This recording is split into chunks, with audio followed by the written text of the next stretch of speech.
La princesse et la grenouille. Il y a longtemps, il y avait un grand royaume.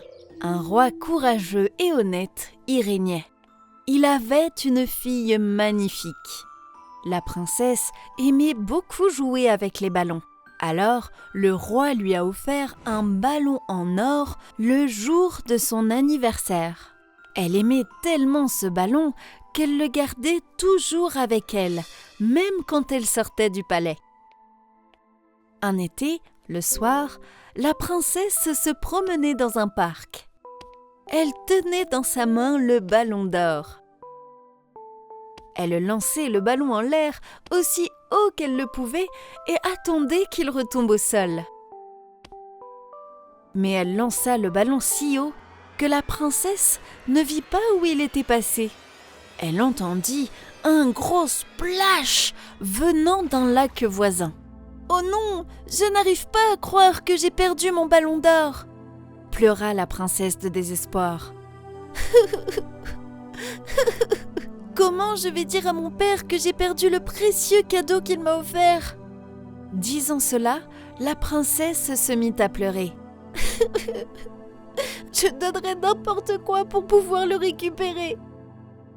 Soudain, une grenouille sauta et s'assit au-dessus d'une feuille dans le lac. « Qu'est-ce qui te fait pleurer, chère princesse ?» La princesse entendit la voix.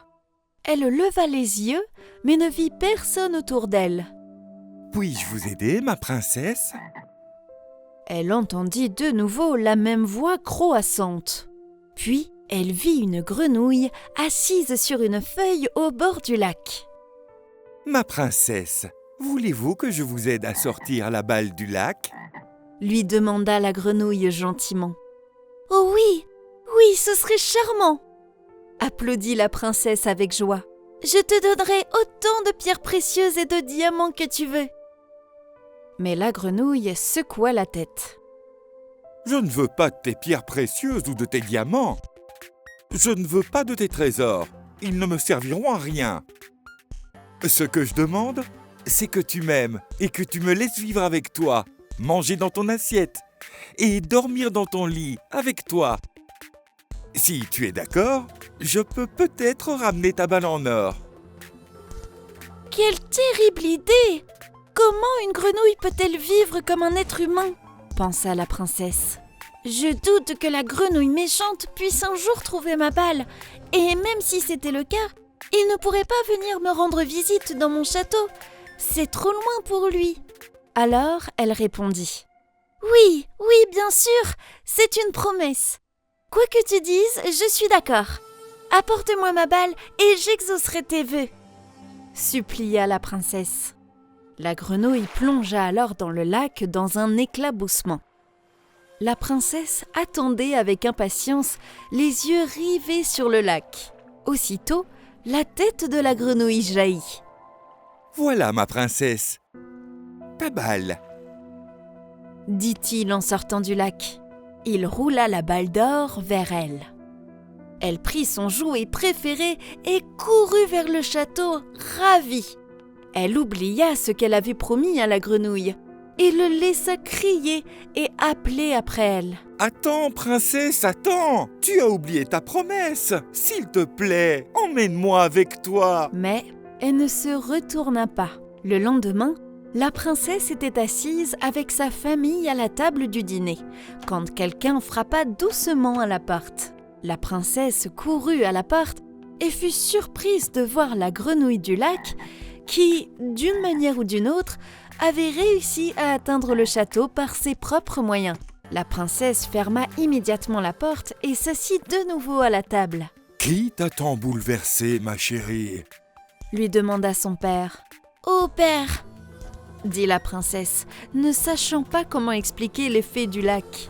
« Hier, je jouais avec la boule d'or que tu m'as offerte pour mon anniversaire. Je l'ai jetée dans le lac. Il y avait une grenouille assise sur une feuille et la grenouille m'a proposé de l'aider à la sortir du fond du lac. En retour, j'ai dû promettre qu'il pourrait vivre avec moi ici. » Le roi réfléchit un moment, puis il dit Tu es une princesse, et une princesse ne devrait jamais faire de promesses en l'air. Reste fidèle à tes paroles, et laisse-le entrer. La princesse alla ouvrir la porte, et la grenouille sauta et dit en grognant. « S'il te plaît, emmène-moi à table pour que je puisse manger. » La princesse regarda son père et, à contre-cœur, prit la grenouille, l'amena à table et la plaça sur la table. Elle s'essuyait les mains avec dégoût. La grenouille se mit à manger dans son assiette d'or et commença à faire de vilains tapotements et éclaboussures. Après le dîner, la grenouille lui dit de nouveau « Je suis si fatiguée maintenant. Emmène-moi dans ta chambre et mets-moi dans ton lit. Je veux me reposer un peu. » La princesse se maudit elle-même. « Combien de temps vivrai-je ainsi ? Vais-je un jour me débarrasser de cette sale chose ?» La princesse le mena dans sa chambre et le laissa sur un oreiller à côté du sien. La grenouille dormait à côté de la princesse comme elle l'avait promis. Et le matin, il descendit et sortit du château. « Pfiou !» soupira la princesse quand elle se réveilla et vit que la grenouille avait disparu. « Il ne m'embêtera plus maintenant que je lui ai accordé son vœu. » Mais elle avait tort, parce que la grenouille revint le soir. Elle était déjà au lit quand elle entendit la même légère claque à la porte. Le lendemain matin, la princesse se réveilla et vit que la grenouille avait encore disparu. Mais le soir arriva et la grenouille frappa à la porte pour la 3e fois. Princesse se sentit dégoûtée de dormir avec une grenouille tous les jours et elle commença à penser à un moyen de se débarrasser d'elle. Avec des plans en tête, elle s'endormit.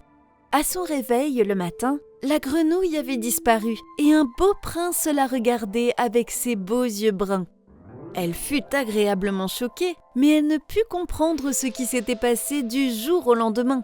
Le prince lui raconta l'histoire de la malédiction qui lui avait été infligée. Il ajouta « J'étais un prince et je vivais dans le château, tout comme toi. Mais un jour, une sorcière malveillante m'a jeté un sort. Je devais trouver la princesse qui me laisserait vivre avec elle pendant 3 jours pour briser ce sort. Je suis si heureux que tu sois la princesse qui me libère de ce supplice. » La princesse était si heureuse d'avoir ce beau prince merveilleux dans sa vie. Ils se marièrent très vite et vécurent heureux dans le château du père du prince. La fin.